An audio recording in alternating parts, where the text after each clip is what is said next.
La chimie est une science et une industrie. À ces deux titres, la chimie a besoin d'hommes et de femmes qui cherchent et font avancer la science. Nous sommes ici dans une région qui concentre 25% de la recherche française en chimie, et précisément à Villeurbanne, sur le campus universitaire de la Doua, qui participe à cet esprit scientifique, et où Yves Chauvin a été présent, et où il a apporté haut les couleurs de la chimie. La chimie a également besoin de professionnels, hommes et femmes, qui fabriquent dans des sites, dans des usines, des produits qui sont utilisés dans de nombreuses applications de notre quotidien.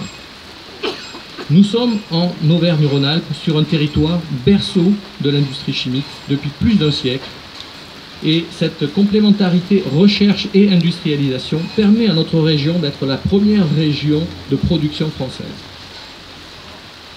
Pour conserver cette place, les compétences des salariés, qu'elles soient scientifiques et humaines, sont majeures.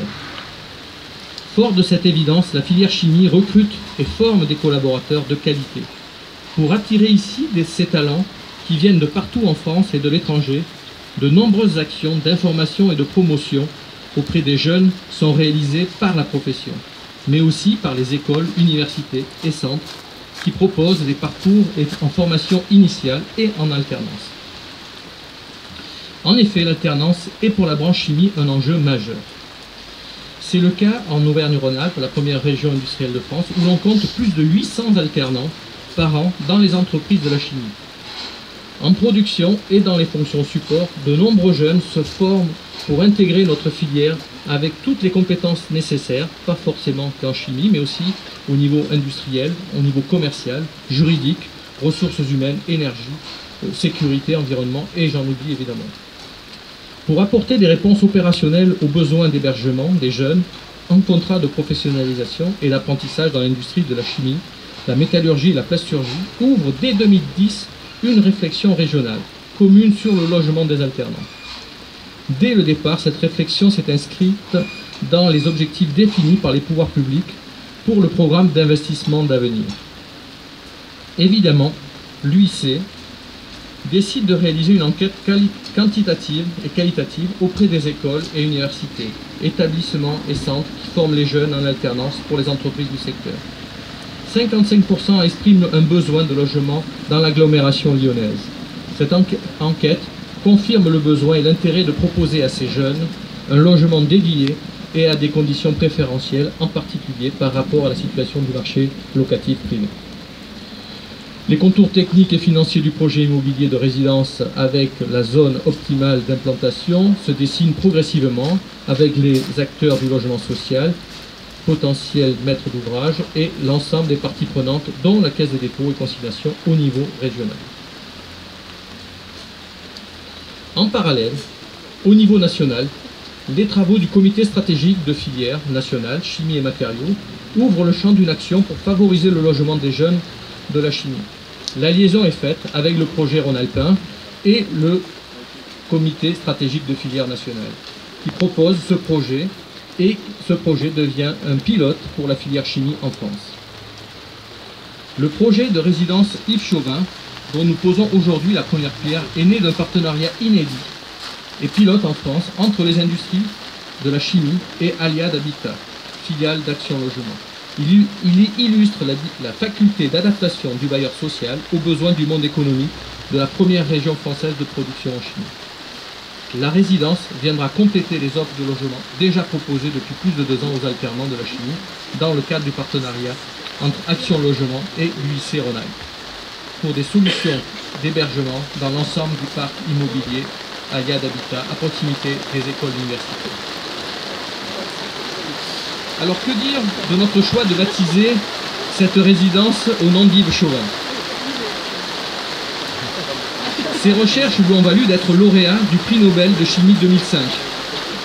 Ses travaux en chimie appliquée vont l'amener à la découverte et à la publication en 1971 du mécanisme de métathèse des oléfines. Je ne rentrerai pas trop dans le détail, je pense. Je vais aller rapidement à l'essentiel.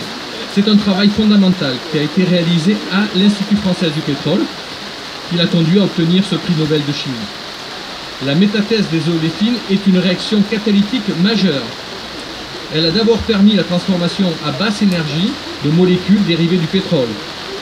Elle permet aujourd'hui la préparation à moindre coût de molécules et matériaux à très forte valeur ajoutée, tels les polymères, qui sont utilisés dans différentes activités, notamment sportives, mais aussi pour faire des molécules, des médicaments, des tensioactifs, des dérivés, des produits naturels. Les applications de cette réaction sont maintenant multiples et nécessitent la création de catalyseurs toujours plus efficaces pour la production de carburant, de plastifiants. L'homme, il est né en 1930 en Belgique et est décédé à l'âge de 84 ans à Tours. La présidence française saluera son parcours et sa personnalité. Les témoignages soulignent sa grande modestie, sa créativité et son inventivité.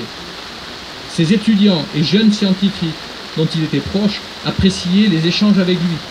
Il est sans doute à l'origine de nombreuses vocations scientifiques et il était toujours prêt à parrainer des remises de diplômes. Après ses études secondaires et supérieures dans plusieurs villes, il est devenu ingénieur CPE Lyon, ex-Essing, en 1954. Il commence sa carrière dans l'industrie, dans le groupe Progil, qui est devenu Rhône-Poulenc, à Lyon. Puis il entre à l'Institut français du pétrole en 1960. Il va y devenir le spécialiste français de la catalyse.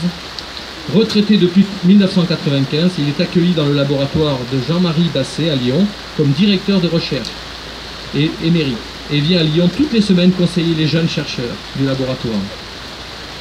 Rémi Chauvin, son fils, n'a pas pu se joindre à nous aujourd'hui, mais nous a fait part de son émotion et nous a donné très spontanément son aval pour baptiser la résidence du nom de son père.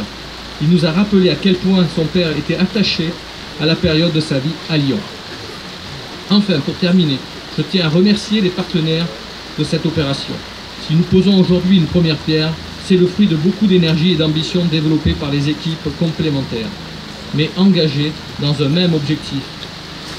Je tiens à saluer l'action d'Amélia, d'Aliad Habitat, l'association Relais, le cabinet CSM, qui nous a accompagnés dans le montage du dossier, notre fédération, l'UIC, la Caisse des dépôts et bien évidemment la mairie de Villeurbanne.